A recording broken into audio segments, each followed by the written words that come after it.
మీరు కూడా హుషారుగా ఏం చేయాలి తెలుసా? కాక నీ మీద ఒట్టని బరాబర్ అనాలి, మంచి ఆలోచన. రేవంత్ రెడ్డి మీద ఒట్టు పెట్టిన మంచి ఏం కాదు కానీ అది కాదు. లోపల ముందే ఏమనాలంటే ప్రమాణం అంటే చేయి తాపాలి. లోపల మనసులో ఏమనుకోవాలి తెలుసా? తుప్పాలు తుప్పాలు తుప్పాలు తుప్పాలు అనుకోవాలి.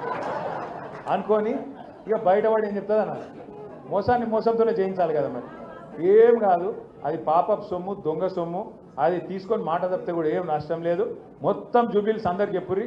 5,000 ఇస్తే 5,000 తీసుకోరి, ఇంకా మీకెళ్ళి 5,000 అడుగురి, ఏం తప్పులేదు. 5,000 ఇస్తే ఇంకో 5,000 ఈ కొడుక. ఎట్లాగో మార్కెట్ అంతా ఖతం చేసినావు ఆయన. నువ్వు వచ్చినాక రియల్ ఎస్టేట్ బర్బాద్ అయిపోయింది, దుకాణాలు నడుస్తలేవు, ఇండ్లు లేవు, మొత్తం సంకనాకి ఇచ్చేసినావు. హైదరాబాద్ను తెలంగాణ రాష్ట్రాన్ని దోచుకొని మంచిగా పైసలు దాచుకున్నావు. ఆ పైసలు ఇయ్యి, బరాబర్ 10,000 ఓటుకి అని చెప్పి తీసుకొని ఓటు మాత్రం అంతే కదా, మోసపోయేది లేదు కదా. వాళ్ళు వస్తే ఇలా ఇప్పుడు ఈ రాష్ట్రంలో మా ఆడబిడ్డలు ఉన్నారు కాబట్టి మీకు చెప్తున్నా, ముగ్గురే ఆడబిడ్డలు సంతోషంగా ఉన్నారు.